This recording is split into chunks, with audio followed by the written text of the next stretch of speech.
Hi everyone, ఈరోజు మనం బాలయ్య బాబు గారి అఖండ 2 సినిమాకి ప్రీమియర్ షోకి వెళ్ళబోతున్నాం. సో మనం ఈరోజు చందానగర్ దగ్గర ఉన్న ఏరియాలో థియేటర్ బుక్ చేయడం జరిగింది. సో చందానగర్ కూడా one of the busiest market in Hyderabad అనమాట, మీ అందరికీ తెలిసే ఉంటుంది. సో మనం ఇప్పుడు చూస్తుంది జిఎస్ఎం మాల్ చందానగర్లో. సో జిఎస్ఎం మాల్లో చేద్దాం అనుకున్నా, బట్ చాలా కిందకు ఉన్నాయి. 600 రూపీస్ మనం ప్రీమియర్స్ పెట్టి మనం ఇట్లా కింద కూర్చొని బాలయ్య బాబు గారి సినిమా ఏం చూస్తాం, కొంచెం పైన ఉండి చూద్దామని చెప్పేసి పక్కనే దానికి ఆపోజిట్గా ఉన్న జేపీ సినిమాస్లో. సో ఇక్కడ మై హోమ్ కూడా పడిందండి, కనిపిస్తుంది కదా మై హోమ్ రాక. సో ఆల్మోస్ట్ జేపీ సినిమాస్కి వచ్చేసామండి మనం. జస్ట్ ఆపోజిట్ జిఎస్ఎం మాల్ ఉంటుంది. జేపీ సినిమాస్లో బాలయ్య బాబు గారి అఖండ 2 చూడబోతున్నాం మనం. రెడీయా? జేపీ మాల్కి వచ్చేసామండి. జేపీ సినిమాస్కి లోపలికి ఎంట్రీ అవుదాం రండి. జేపీ సినిమాస్ బాక్స్ ఆఫీస్ అండి.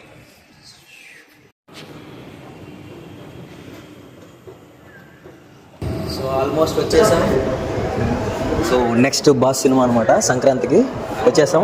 మన శంకర్ వరప్రసాద్ గారు పండగకి చూసేద్దాం, మన ఊరు వెళ్ళబోతున్నాం, ఊర్లో చూసేద్దాం. సో వచ్చేసామండి ఫైనల్గా. స్క్రీన్ 1 అయితే మనకి ఇవ్వడం జరిగింది. అందరూ వెయిట్ చేస్తున్నారు. మనది ఫస్ట్ 9:30 షో కాబట్టి ప్రీమియర్స్ అనేవి వెయిట్ చేయడం జరుగుతుంది. సో వన్స్ అది ఓపెన్ చేయగానే మనం వెళ్ళిపోదామండి. వెళ్ళిపోయి సినిమా ఎట్లా ఉంది అనేది మీకు రివ్యూ అవ్వబోతున్నాను ఈరోజు. చాలా రోజుల తర్వాత అన్నట్టు రివ్యూ అనేది మీకు ఇవ్వడం జరుగుతుంది. రాడి ఎంట్రీ అవ్వబోతున్నాం స్క్రీన్ 1లోకి. రండి.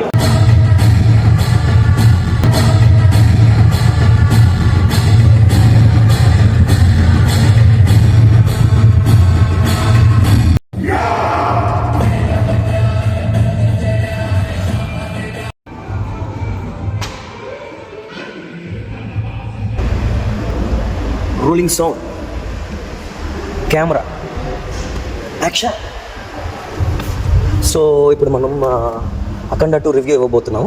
సో ఇప్పుడే సినిమా చూసి బయటకు వచ్చాను. శంకర శంకర శంకర అని క్లైమాక్స్ సౌండ్తో అనేది మనం బయటకు రావడం జరిగింది.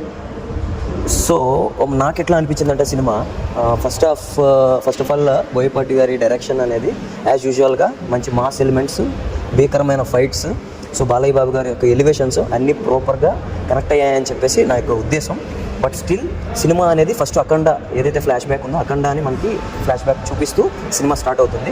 ఆ యాక్షన్ సీన్స్లోకి మన ఇద్దరు ఎనీవేస్ డబుల్ యాక్షన్ ఉంది కాబట్టి ఆ డబుల్ యాక్షన్ బాలయ్య బాబు గారు ఏ విధంగా చేయబోతున్నారు, సో ఏం చేశారు సినిమాలు అనేది మనకి బాగా తీయడం జరిగింది.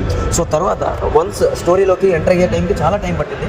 ఫస్ట్ హాఫ్ స్టార్ట్ అయిన దగ్గర నుంచి ఓకే ఒక ఫైట్ సీన్ వచ్చింది, చాలా డల్గా వెళ్తుంది, స్లోగా వెళ్తుంది, ఏంటి ఇట్లా వెళ్తుంది అనుకునే టైంలో మనకి ఎంతసేపు మన బాలయ్య బాబు గారు వచ్చి ఆ ఫైట్ చేస్తారా, ఆ యాక్షన్ సీన్ వస్తుందా, లాస్ట్ టీజర్లో వదిలినట్టుగా దిష్టి తీసే సీన్ కోసం అందరూ జనాలందరూ పిచ్చిగా వెయిట్ చేశారు. నేను కూడా చాలా ఈగర్గా వెయిట్ చేశాను.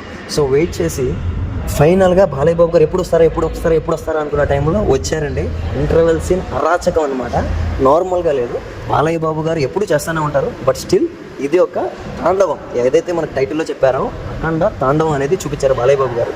సో ఇది ఇలా అయింది, ఇంటర్వెల్ అయింది, ఇంకా పర్వాలేదు మంచిగా ఇలా ఉంది అన్న టైంలో మళ్ళీ సెకండ్ హాఫ్లో మన ఆది పినిశెట్టి గారి ఎంట్రన్స్ వచ్చింది. ఆది పినిశెట్టి గారి ఎంట్రన్స్ వచ్చిన తర్వాత సినిమా అనేది ఎటో వెళ్ళిపోతుంది, ఏదో కోణంలో వెళ్ళిపోతుంది అని చెప్పేసి మనం అందరం అనుకుంటాము.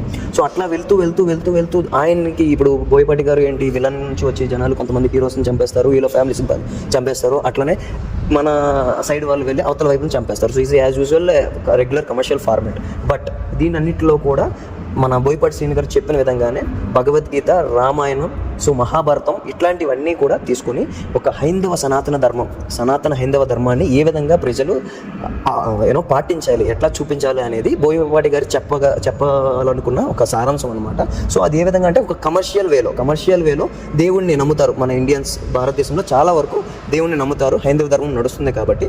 ఈవెన్ మన ప్రధాని మోదీజీ కూడా సో దానికోసమే ముందుగా మనకి ఇచ్చేస్తూ ఉంటారు కాబట్టి.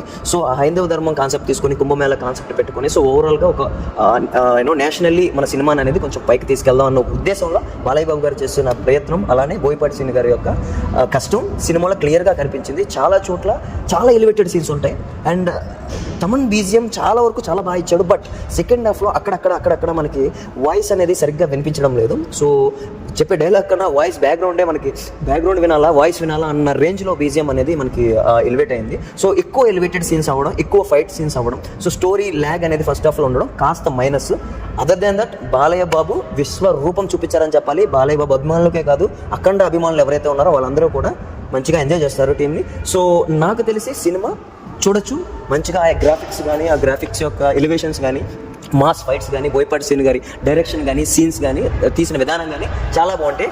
సో నా రేటింగ్ 3 స్టార్ రేటింగ్ ఇస్తాను. సో ఎందుకంటే సినిమా తీసి పారేసే సినిమా అయితే కాదు, అట్లా అని మరి బ్లాక్ బస్టర్ అయ్యే రేంజ్ ఉండదు. ఎందుకు అంటే ఏదైతే మనం చెప్పామో ఫస్ట్ హాఫ్లో కొంచెం ల్యాగ్, సెకండ్ హాఫ్లో over fights, over background score, కొంచెం హెడేక్, ఇరిటేట్ వస్తుంది అప్పుడప్పుడు. బట్ స్టిల్ మనం ఆ యొక్క ఎలివేషనల్ సీన్స్, ఆ దేవుడి సీన్స్, ఏదైతే మనకు ఆంజనేయ స్వామిది ఒకటి వస్తుంది, ఆంజనేయ స్వామి సీన్ కానీ, శివుడి సీన్స్ కానీ చాలా బాగా వర్కౌట్ అయ్యాయి. సో బోయపాటి గారు మంచి ఎఫర్ట్స్ ఇచ్చారు. సో ఆయన ఇచ్చిన ఎఫర్ట్స్కి నేను ఇస్తున్న రేటింగ్ 3. రైట్. సో ఇలాంటి మరిన్ని రివ్యూస్ కోసం నా ఛానల్ ఇంతవరకు సబ్స్క్రైబ్ చేయకపోతే ప్లీజ్ సబ్స్క్రైబ్ మై ఛానల్.